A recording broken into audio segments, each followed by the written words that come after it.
محدود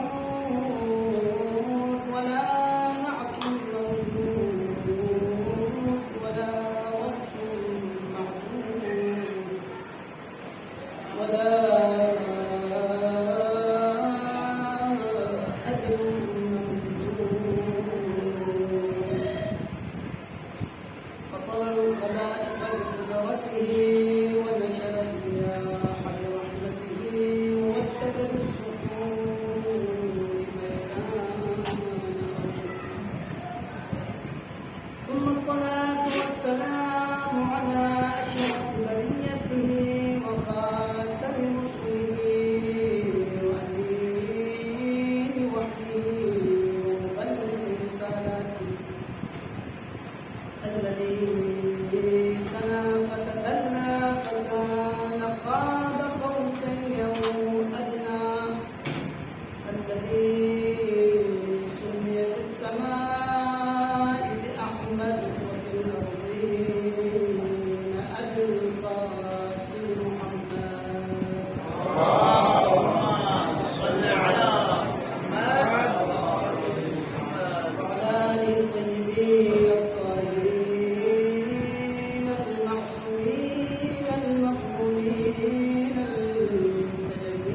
المنتجبين سيما بقية الله في الأرضين روحي وأرواح العالمين لقراب مقتل الفداء الذين أذهب الله عنهم الرجسان وطهرهم تطهيرا صل على محمد وآل محمد أما بعد قال الله تبارك وتعالى في كتابه المحكم وقوله المحكم وهو أصدق القائلين بسم الله الرحمن الرحيم إن الذين قالوا ربنا الله ثم استقاموا تتنزل عليهم الملائكة ألا تخافوا ولا تحزنوا وأبشروا بالجنة التي كنتم توعدون وقال في مكان آخر فسبح بحمد ربك وكن من الساجدين صلوات اللهم صل على محمد وآل محمد مقام استجابة الآية زمان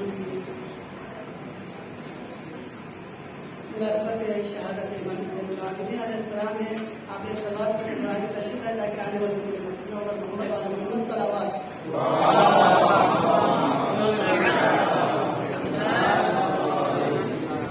لہذا بارگاہ خداوندی میں دعا کرتے ہیں پروردگار ہمارے سارے عبادت کا اپنے درگاہ میں منظور فرما پروردگار حاضر مجلس ہموں نے حاجات لے کے تشریف فرما کے حوائج کو برآورد فرما پروردگار پریشان حال ان کی پریشانی کو دور فرما پروردگار کی مشکلات ہیں ان کی مشکلات کو آسان فرما پروردگار اشیاءنا جل تعالی دنیا کے وہ شکرات میں مدد کے ساتھ زندگی گزار رہے ہیں خصوص پر اجناب کے اور سب آگاہ ہیں پروردگار چاہنا دل المؤمنین کی جان مال عزت آبرو کی حفاظت فرما پروردگار دشمنان امیر المؤمنین قابل ہدایت جو ہدایت بننا نابود فرما پروردگار شہداء پر اجناب کو شہداء کربلا کے ساتھ ملحق فرما پروردگار بانیان مجلس کی توفیقات خیر میں اضافہ فرما پروردگار عالم اسلام کو بلند فرما عالم کفر نفاق کو سرنگون فرما پروردگار مجھے عالم بشریت قطب عالم امکان امام زمانہ عجل اللہ تعالی فرج شریف کے ظہور میں تعزیر عطا فرما انصار میں بے شمار فرما پروردگار ہمارے عاقبت بخیر فرما رحمتک یا ارحم الراحمین قبول دعا کے لیے محمد والے محمد پر بہترین صلی على محمد وآل محمد قرآن مجید کے مختصر آیت کی تلاوت کا شرف حاصل کر چکا بارگاہ رب العزت میں لاکھ لاکھ شکر ادا کرتے ہیں جس نے ہمیں قرآن اور اہل بیت کے ساتھ متمسک رکھا.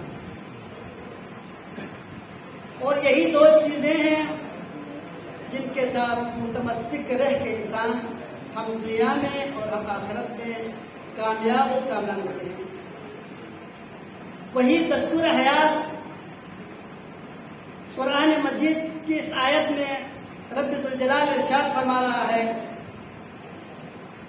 ان الذین قالوا، بتحقیق وہ لوگ جو یہ کہیں ربنا اللہ، ہمارا پروردگار اللہ ہے. خدا کی وحدانیت سب سے پہلے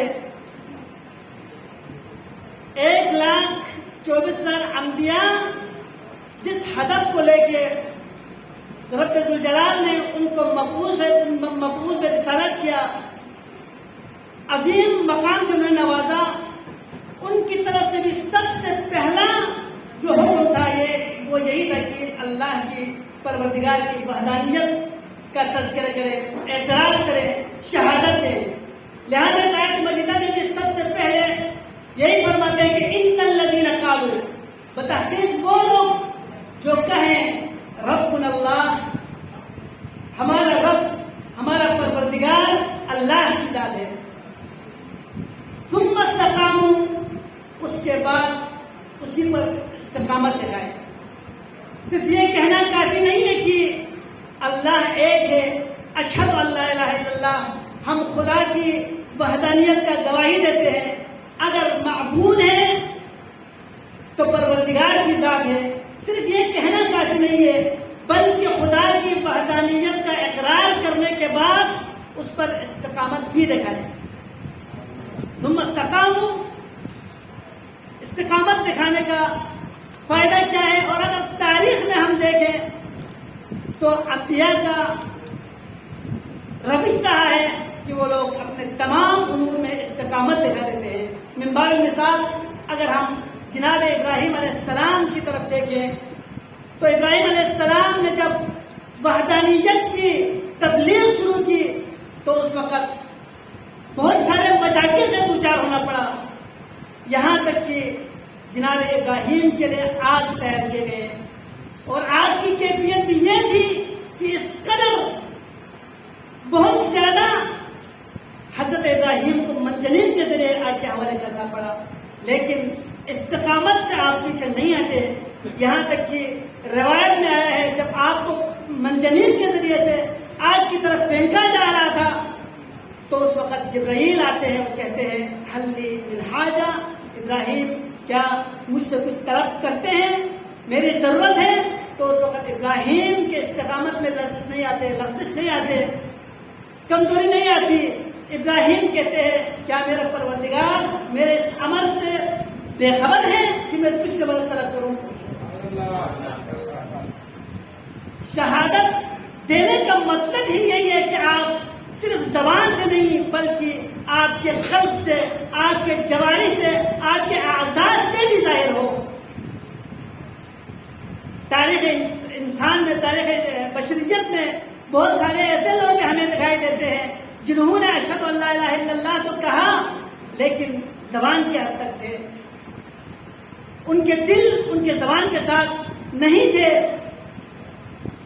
بعد میں بیان کروں گا سیرت امام زین العابدین کے حوالے سے کہ کن لوگوں نے اسلام کے نام پہ کیا کچھ کیا. لہذا یہ ایک مثال ہے ابراہیم علیہ السلام کی.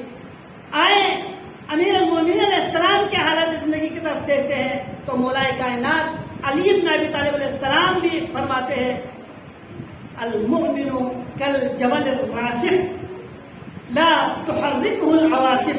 مومن وہ ہے جو مضبوط پہاڑ کی مانند ہوتے ہیں، آندیاں انہیں متحرک نہیں کر سکتے. یہ تمام میدان میں، چاہے علم کے میدان میں ہو، چاہے حلم کے میدان میں ہو، چاہے عبادت کے میدان میں ہو، چاہے ریاضت کے میدان میں ہو، چاہے جہاد کے میدان میں ہو. جہاد کے میدان میں اپنے بیٹے محمد ابن حنفیہ سے تعلیم دیتے ہوئے فرماتے ہیں، یہاں پر محمد ابن حنفیہ کا تذکرہ آتے ہیں تو ایک بات کرتا چلوں. جب مولا امیر المومنین علیہ السلام جنگ میں محمد بن حنفیہ کو بیچتے تھے تو لوگ سوال کرتے تھے، اعتراض کرتے تھے کہ محمد بن حنفیہ کے پاس آ کے یہ کہتے تھے کہ دیکھیں مولا امیر المومنین اپنے دونوں بیٹے حسن و حسین کو بہت زیادہ چاہتے ہیں، لہذا ان کو جنگ کی طرف نہیں بھیجتے اور آپ کو جنگ کی طرف بھیجتے ہیں۔ تو اس وقت جب مولا کائنات نے یہ سنا تو اس وقت مولا نے فرمایا کہ حسن و حسین میرے دو آنکھیں ہیں اور محمد بن حنفیہ میرے بازو ہیں، لہذا میں اپنے آنکھوں کی حفاظت بازو کے ذریعے کرتا ہوں۔ وہ محمد بن حنفیہ کے لیے تعلیم دیتے ہوئے فرماتے ہیں تزول الجبال ولا تزل، پہاڑ اپنی جگہ سے ہٹ جائے لیکن تم نے ہٹنا نہیں ہے۔ اب تعالی ناجزک، اپنے نواجز، آپ جو علم تجوید پڑھ چکے، آپ سب پڑھ چکے ہیں علم تجوید، نواجز اسنان جو دانتوں کے بعض دانت ہوتے ہیں جن کو نواجز کہا جاتا ہے، اب تعالی ناجزک، اپنے دانتوں کو بیچ دینا، دانتوں کو سختی سے بند کر دینا، یہ جنگی حکمت عملی میں سے ہوتے ہیں کہ انسان جب سختی آ جاتے ہیں تو اپنے دانتوں کے اوپر زور لگا لیتے ہیں، جب دانتوں کے اوپر زور لگا لیتے ہیں تو اس کے اعضاء و جوارح مضبوط ہو جاتے ہیں۔ اب علی ناجزک اعین اللہ جمجمتک، اپنے کاسے سر کو خدا کے لیے عاریتاً دے دینا۔ انسان جب سر کو ہی خدا کے حوالے کر دیتے ہیں تو اس کے بعد اس کے لیے کیا فکر ہے؟ لہذا مولا کائنات ثبات قدمی اور استقامت کا درس دیتے ہوئے محمد بن حنفیہ کے لیے تعلیم دیتے ہیں کہ تزول الجبال ولا تزل، عض علی ناجزک اعین اللہ جمجمتک قدمئی کا فی الارض، اپنے زمین کو، اپنے پاؤں کو زمین پہ گاڑ دینا۔ استقامت ضروری ہے، جب تک آپ اپنے تمام امور میں استقامت نہیں دکھائیں گے تو اس وقت آپ کے ما سلف، آپ نے ما مدہ، جو بھی آپ نے خدمات کی ہے، جو بھی آپ نے کوشش کی ہے کسی بھی حوالے سے ہو، چاہے تعلیمی میدان میں ہو چاہے تبلیغی میدان میں ہو، جب آپ استقامت نہیں دکھا پائیں گے تو اس وقت آپ کامیاب نہیں ہوں گے۔ ان الذین قالوا ربنا اللہ ثم استقاموا، تو استقامت دکھائیں گے تو کیا ہوں گے؟ تتنزل علیہم الملائکہ، ان کے اوپر ملائکہ نازل ہوں گے، اللہ تخافوا، اب وہ کہیں گے کہ خوف نہ کھانا، ولا تحزنوا، اور حزن ملال نہ ہونا۔ یہاں پر قرآن کی بلاغت کو آپ دیکھیں، اندازہ لگائیں، قرآن کی بلاغت میں کیا کہنا چاہتے ہیں کہ اللہ تخافوا، خوف اور حزن میں فرق یہ ہے کہ خوف ان چیزوں سے ہوا کرتا ہے جو ما سلف آپ سے اگر کوتاہی رہ گئی ہو اور اس کے بدلے میں آنے والے زمانے میں آپ کے لیے مشکلات سے دوچار ہونا پڑے، لہذا ما سلف اخطاء سے اگر آپ کے لیے مشکلات سے دوچار ہونے کا کوئی امکان ہو تو اس کو خوف سے تعبیر کیا جاتا ہے، لیکن حزن اس کو کہا جاتا ہے جو کہ آپ کے آنے والے لمحات میں جو مشکلات آپ کا سامنا ہونے والا ہے اس کو حزن سے تعبیر کیا جاتا ہے۔ اللہ تعالیٰ ملائکہ ہم ما مضى اور ہم ما بقي، یعنی ما یاتی، جو آنے والے اور جو گزر چکے ہیں دونوں کے حوالے سے آپ کو بشارت دیتے ہیں اللہ تخافوا، خوف نہ کھانا، ولا تحزنوا، اور حزن ملال نہ ہونا، وابشروا بالجنة التي كنتم توعدون، اس کے بعد بشارت دیں گے اس جنت کی طرف جسے تمہیں وعدہ دیا تھا۔ یہاں پر ملائکہ کا تذکرہ آتے ہیں تو ایک دفعہ رسول گرامی اسلام سے سوال کیا گیا، یا رسول اللہ علی افضل ام ملائکۃ اللہ المقربین، اے رسول خدا علی افضل ہے یا ملائکۃ اللہ المقربین؟ یہاں پر اگر یہ آیت ہے تو آیت کا اتم میں مصداق قرآن میں جہاں جہاں پہ جس قسم کی آیات نازل ہو گئے ہیں ان میں سے تمام مدح و ستائش کے آیات ان کا اتم مصداق محمد والے محمد کی ذات ہے، لہذا کہا کہ یا رسول اللہ علی افضل ام ملائکۃ اللہ المقربین، علی افضل ہے یا ملائکۃ اللہ المقربین افضل ہے؟ خدا کے برگزیدہ ملائکہ افضل ہے جس میں جبرائیل آتے ہیں، میکائیل آتے ہیں، اسرافیل آتا ہے، اسرائیل آتے ہیں، تو اس وقت فرمایا حل شرف للملائکہ الا بحب علی بن ابی طالب، کیا ملائکہ کے لیے بھی کوئی شرف ہے؟ اگر شرف ہے تو علی بن ابی طالب کی محبت کی وجہ سے. لہذا یہاں پر اگر ملائکہ بشارت دیتے ہیں تو آپ اور مجھ جیسے مومنین کے لیے ہے. محمد و آل محمد اس سے بالا تر ہے. محمد و آل محمد فخر ملائکہ ہے. محمد و آل محمد استاد ملائکہ ہے. ما من شجر وما مدر الا فيها ملك موكول ياتي الى الله عز وجل ويقدسونه ويسبحونه ويتقرب الى الله في كل يوم بمحبه محمد وآل محمد.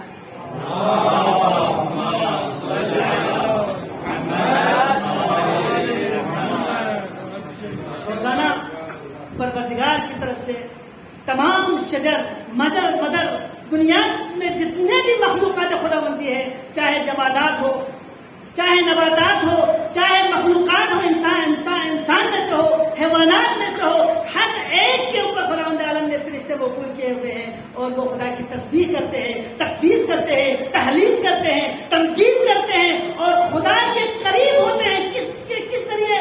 تسبیح اور تحلیل ہی کافی نہیں ہے بلکہ محمد و آل محمد کی ولایت اور محبت کے اقرار کے ساتھ.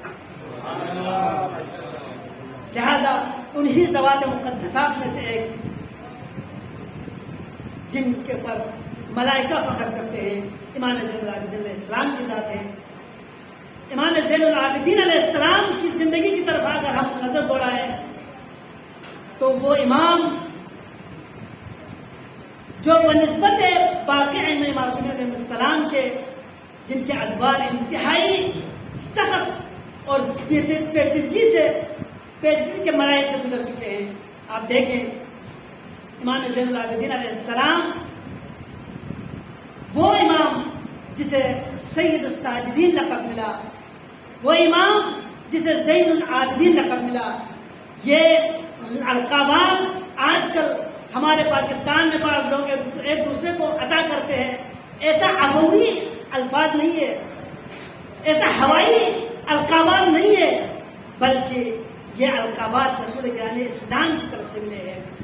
ایک دفعہ کان یصلی فی محراب عبادتہ، امام زین العابدین علیہ السلام محراب میں محو عبادت تھے، رب ذوالجلال کے حضور محو سجود تھے، محو قیام تھے، محو رکوع تھے. اسی اثنا میں یأتی الافعی، ایک سانپ آ جاتے ہیں، وَيَلْدَغُ اصْبُعُهُ، اور آپ کے پائے اتھر پر دس مارتے ہیں. وَلَمْ يَلْتَفِتْ إِلَيْهَا، تو امام زین العابدین علیہ السلام اس کی طرف ملتفت نہیں ہوئے. تو فنادى مناد، اس وقت منادا نے ندا دی، واللہ انت زین العابدین حقا، خدا کی قسم آپ ہی زین العابدین ہے. عبادت کی زینت ہے تو آپ ہی کی ذات ہے. کیوں نہ ہو وہ علی بن ابی طالب کے پوتے ہیں. جب آپ کے پائے اتھر پر تیر رکھتے ہیں تو اس وقت رسول گرامی اسلام کی خدمت میں لوگ حاضر ہوتے ہیں، پریشان نظر آتے ہیں کہ یا رسول اللہ، علی بن ابی طالب کے پائے اتھر پر تیر لگا ہے اور پاؤں وہ انتہائی حساس جگہ ہے جس کا درد باقی اعضاء و جوارح کی بنسبت زیادہ درد محسوس ہوتے ہیں. تو اس وقت رسول گرامی اسلام نے کیا فرمایا؟ علی کو نماز پڑھنے دے، اپنے رب کے سامنے سر پر سجود ہونے دے، اپنے رب کے سامنے تحلیل و تمجید کرنے دے. اس وقت علی کو دنیا و ما فیہا سے خبر نہیں ہوں گے. اس وقت تیر نکالے تو علی کو درد محسوس نہیں ہوگا. لہذا شیطان جب فتمثل ابلیس افعال کی شکل اختیار کر کے امام زین العابدین علیہ السلام کو رب ذوالجلال کی عبادت سے توجہ ہٹانا چاہتے ہیں تو امام زین العابدین علیہ السلام جب ملتفت نہیں ہوتے تو اس وقت منادی ندا دیتے ہیں، واللہ انت زین العابدین حقا، انت زین العابدین حقا. یہ امام کی عبادت کی کیفیت ہے. اور امام کی دعا کے حوالے سے اگر آپ دیکھیں تو طاووس ذکر کرتے ہیں کہ میں بیت اللہ حج کے لیے گیا ہوا تھا. اس وقت مزار کے نیچے ایک شخص سر بسجود ہے، گڑگڑا رہے ہیں، تضرع کے حالت میں ہے. کان یتضرع ویخشع ویسیل دموعه على خده. اس کے آنسو اس کے چہرے پہ رواں ہے. فدنا من پھر اس کے قریب گیا.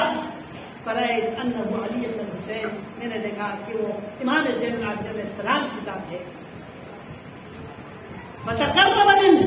جب میں آپ کے قریب گیا اور آپ سے کہنے لگا یا ابن رسول اللہ ان محمد جد. صلوات اللہ عظمت محمد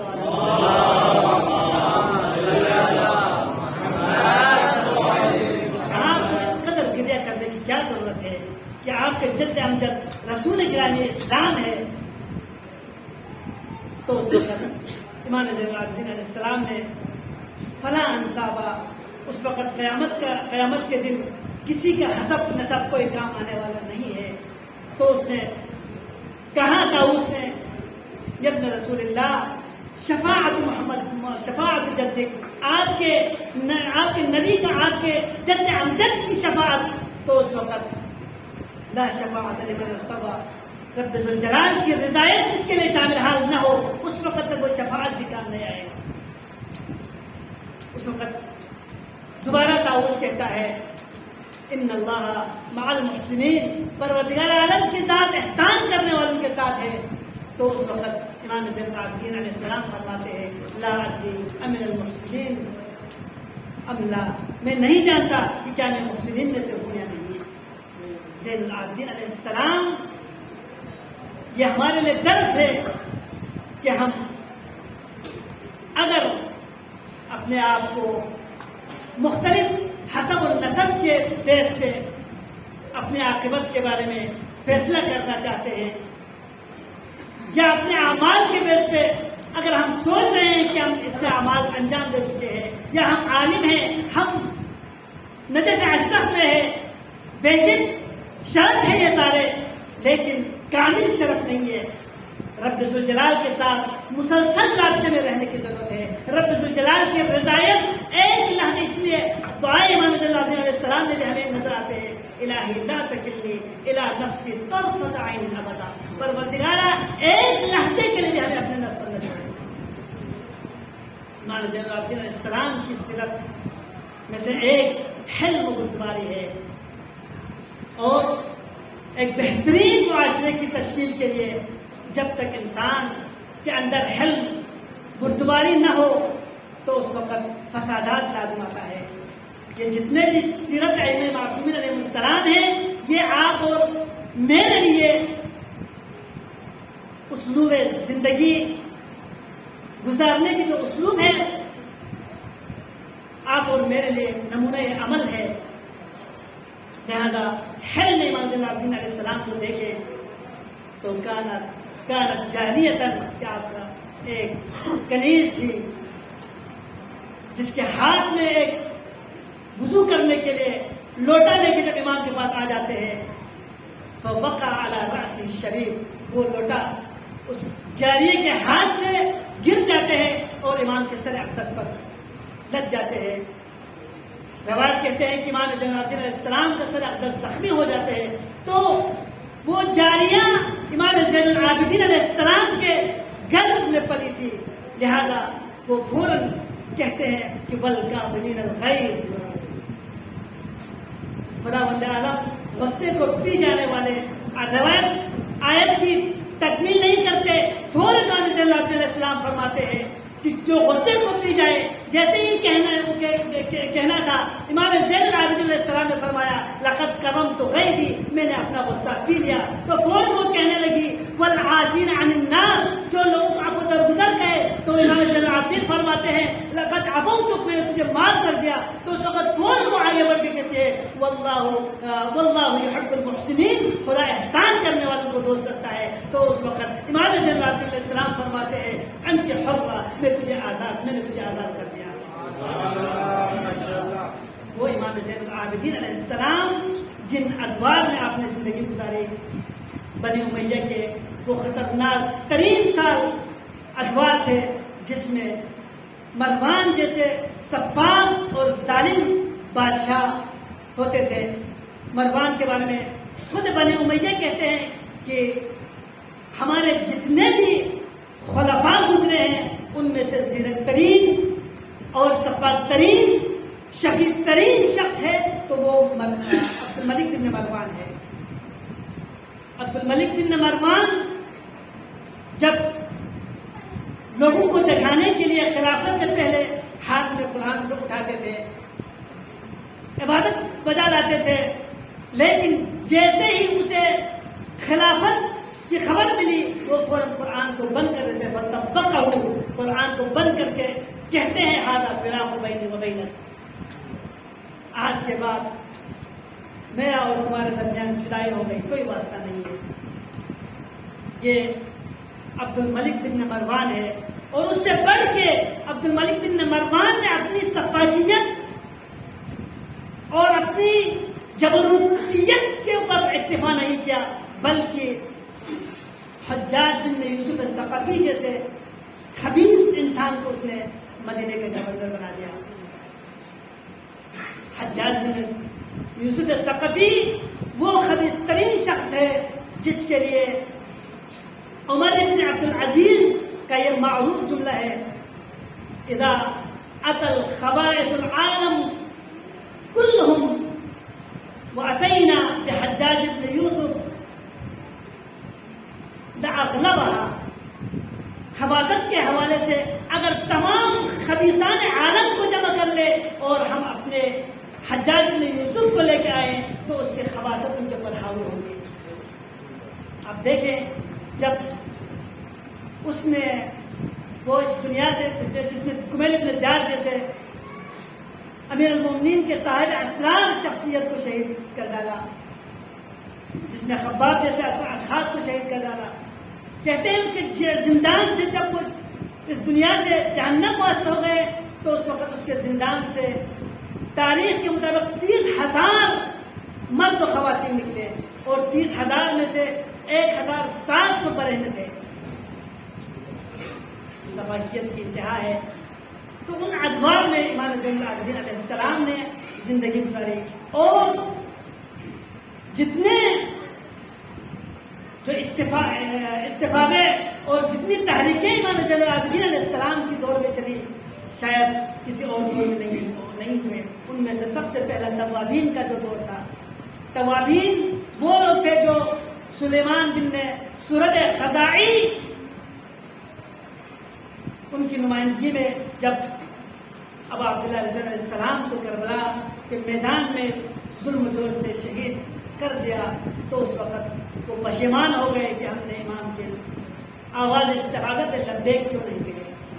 لہذا انہوں نے اپنے اس داغ کو مٹانے کے لیے تحریک چلایا, یہاں تک کہ وہ لوگ کوفہ کے رہنے والے تھے لیکن اپنے اس ندامت کو بچانے کے لیے اپنے دامن پہ لگے داغ کو مٹانے کے لیے وہ لوگ شام کی طرف چلے جاتے ہیں. اور جب شام کی طرف جانا تھا تو وہاں پہ عبد الملک بن مروان کے دور حکومت ہے تو انہوں نے ان کے اوپر ایسی ظلم اور بربریت کی تاریخ میں مثال نہیں ملتی. ان میں سے ایک بھی زندہ واپس نہیں آئے. یہ امام زین العابدین کے دور کا پہلا انتفاضہ اور پہلی تاریخ تھی. اس کے بعد مختار ثقفی کا دور آیا اور مختار ثقفی نے اگر اس کے بارے میں امام زین العابدین علیہ السلام کیا خاموش رہے یا امام زین العابدین علیہ السلام کی حمایت ان کے ساتھ شامل حال تھی, اس حوالے سے تاریخ میں مختلف آراء ملتے ہیں. بہرحال جناب مختار ثقفی نے جب قاتلان سید الشہداء کے سروں کو آپ کے سامنے پیش کیا تو اس وقت کہتے ہیں کہ امام زین العابدین علیہ السلام کے مبارک چہرے پہ خوشی کے اظہار دیکھنے کو ملی. جب سے کربلا بپا ہو گئے تھے اس وقت سے لے کے آپ مغموم رہتے تھے. وہ امام زین العابدین علیہ السلام کیوں نہ روئے. جب بھی امام زین العابدین علیہ السلام کے سامنے کوئی پانی نظر آتا تو اس وقت امام زین العابدین علیہ السلام گڑگڑا کے فریاد کرتے تھے. سوال کرنے والے سوال کرتے ہیں, مولا ہم نے آپ کو اذیت دی، تو اس وقت کھلا فرماتے ہیں نہیں ایسا نہیں ہے، بلکہ جب پانی میرے سامنے آ جاتا ہے تو اس وقت مجھے علی اصغر کی یاد، اللہ اکبر، کیا میرے علی اصغر کو پانی کے لیے شہید کر دیا، اللہ اکبر۔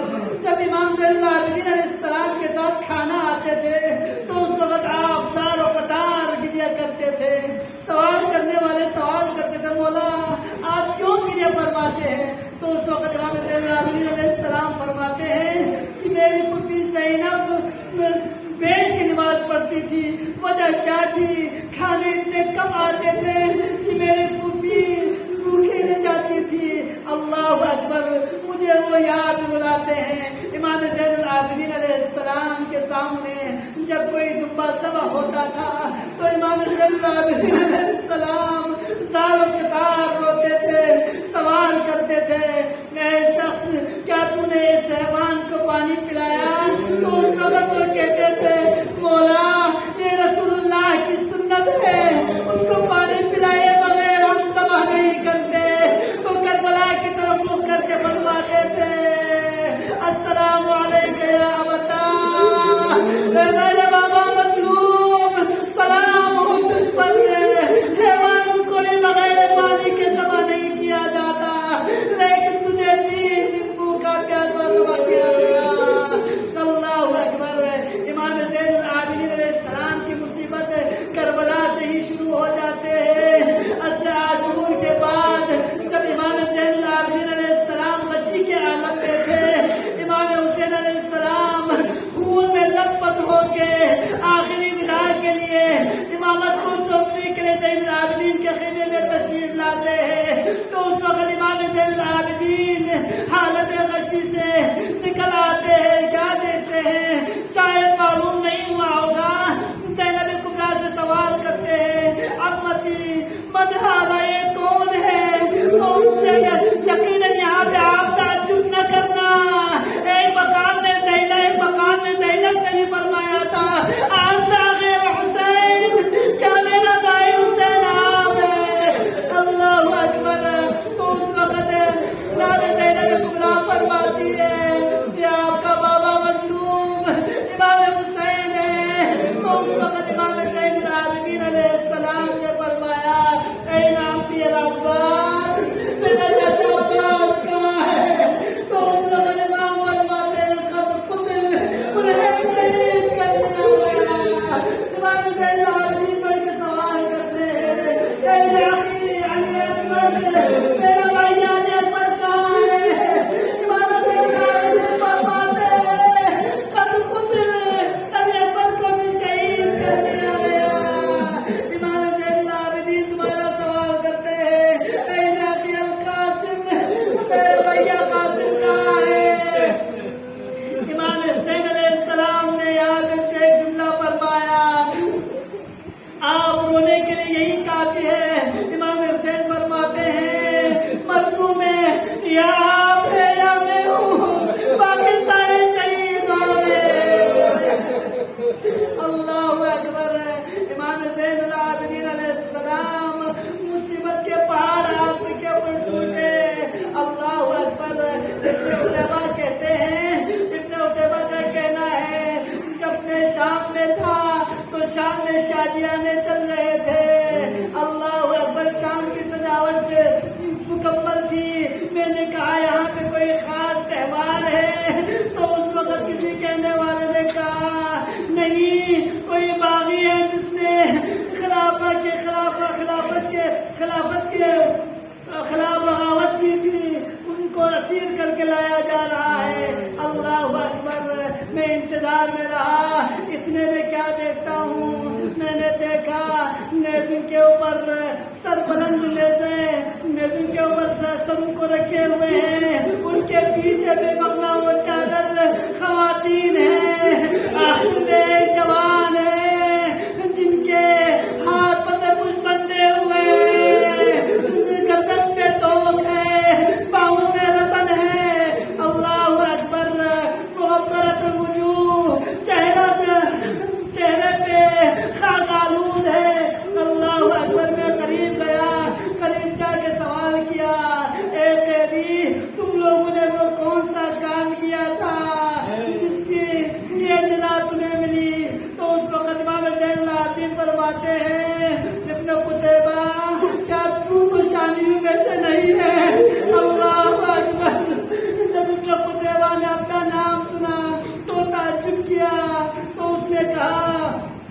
آپ کو میرا نام کیسا معلوم؟ تو اس وقت امام زین العابدین علیہ السلام فرماتے ہیں ابن قتیبہ کیا تو رسول اللہ کو جانتے ہیں؟